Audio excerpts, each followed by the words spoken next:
আসসালামু আলাইকুম, সবাই কেমন আছেন? এই যে দেখুন, আজকে আমি শুটকি মাছ দিয়ে কাঁঠালের বিচি রান্না করব। সেই রেসিপিটি আমি আপনাদের সাথে শেয়ার করব। এইদিকে আমি শুটকি মাছটা গরম পানিতে ভিজিয়ে রেখেছি। হালকা কুসুম গরম পানিতে কাঁঠালের বিচিগুলো সুন্দর করে কেটে ধুয়ে নিয়েছি।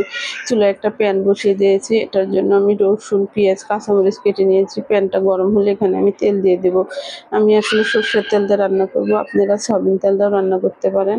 আসলে এটা রান্না করার জন্য আমি তেলটা একটু বেশি করে দিলাম। আসলে তরকারিতে একটু তেল বেশি দিলে খেতে কিন্তু একটু ভালো হয়। যখন তেলটা দিয়ে দিয়েছি, তেলের মধ্যে আমি এখানে রসুন কুচিটা আগে দিয়ে দিলাম। রসুন কুচিটা আমি একটু হালকা নেড়ে চেড়ে নেব তেলের সাথে। নেওয়া হলে তারপরে পেঁয়াজটা দেব। আসলে রসুনের একটা গন্ধ হচ্ছে, গন্ধটা যেন চলে যায় এই কারণে নেড়ে নিলাম আগে। তারপরে দেখুন পেঁয়াজ দিয়ে দিলাম। পেঁয়াজটাও আমি নেড়ে চেড়ে নেব। আর রসুন দিলে কিন্তু সুন্দর একটা ফ্লেভার আসে শুটকির তরকারিতে। একটু রসুনটা বেশি হলে খেতে কিন্তু ভালো লাগে। এই জন্য রসুনটা, পেঁয়াজটা যখন হালকা ভাজা হয়ে যাবে, এখানে আমি শুটকি মাছটা দিয়ে দেবো। শুটকি মাছটা যেন ভালোভাবে ভেজে নেব। একটু একটা কাঁচা গন্ধ থাকবে শুটকির, তাহলে ভেজে নিলে ধরুন কাঁচা গন্ধটা চলে যায়। ভেজে নেওয়ার পর শুটকির কালারটা কিন্তু চেঞ্জ হয়ে গেছে। এখানে আমি আদা রসুন বাটা কিন্তু পরিমাণ অনুযায়ী দেবো। এই যে দেখুন, আদা রসুন বাটাটা দিয়ে দিয়েছি। আদা রসুন বাটাটা কিন্তু আমি তেলের সাথে শুটকির সাথে একটু ভেজে নিলাম, যাতে আদা রসুন বাটার কোনো গন্ধ না থাকে। এভাবে ভেজে নেওয়ার পরে এখানে কিন্তু পানি দিয়ে দেবো একটু মশলা কষানোর জন্য, যেহেতু মশলাটাকে ভালোভাবে কষিয়ে নেব আমি। এখানে আস্তে আস্তে এখন আমি সব মশলা অ্যাড করবো। লবণ দেবো, লবণটা আমি স্বাদ অনুযায়ী দেবো কিন্তু।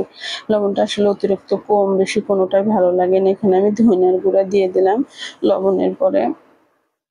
এখানে আমি হলুদের গুঁড়া দিয়ে দিলাম। আসলে শুটকির তরকারিটা আমি একটু ঝাল ঝাল করে রান্না করব। মরিচের গুঁড়াও দিয়েছি, এই জন্য কাঁচামরিচও কেটে নিয়েছি। জিরার গুঁড়া দিলাম। আপনারা কিন্তু বাটা জিরা দিতে পারেন। আসলে বাটা জিরা, গুঁড়া জিরার থেকে কিন্তু বাটা জিরার একটা আলাদা ফ্লেভার আসে। খেতেও কিন্তু তরকারি কিন্তু ভালো মজা হয়। এভাবে মশলাটা কষানোর জন্য আমি একটা ঢাকনা দিয়ে ঢেকে দিলাম। যখন তেল বেরিয়ে আসবে তখন কিন্তু আমরা বুঝতে পারবো আমার মশলাটা কষানো হয়ে গেছে। এই পর্যায়ে ধরুন কাঁঠালের বিচিগুলো আমি কেটে সুন্দর করে ধুয়ে নিয়েছিলাম। উপরের চোচাটা কিন্তু ফেলে দিয়েছি।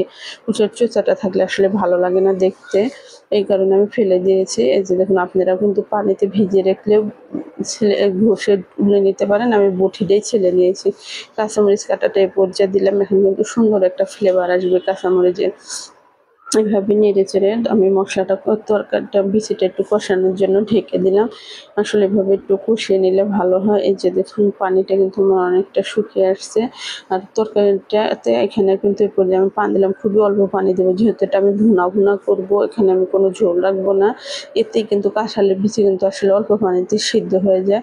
এভাবে আসলে শুটকি মাছ রান্না করলে খেতে কিন্তু অনেক মজাদার হয়। এই যে দেখুন, একটু পর ঢাকনাটা খুলে নেড়ে দেবো। আসলে শুটকির তরকারি বলে কিন্তু আমি এখানে অনেক মশলা এড করেছি, পুড়ে যেতে পারে। এই জন্য এই পর্যায়ে দেখুন, আমি আবার ঢাকনাটা খুলে নেড়ে দেবো, যাতে নিচ দিয়ে যেন পুড়ে না যায়। আসলে সব তরকারি আবার পুড়ে গেলে কিন্তু খেতে কিন্তু ভালো লাগে না। এই যে দেখুন, এবার যখন ঝোলটা শুকিয়ে যাবে সে পর্যায়ে কিন্তু এটা আমি চুলাই থেকে নামিয়ে নেব।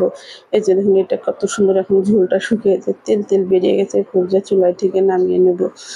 নামিয়ে নিলে কত সুন্দর হয়েছে, কালারটা দেখতে কত সুন্দর লাগতেছে। আপনাদের কাছে আমার এই ভিডিওটি ভালো লাগলে আপনারা আমাকে একটা লাইক দিয়ে আমার চ্যানেলটি সাবস্ক্রাইব করে দেবেন। ধন্যবাদ সবাইকে।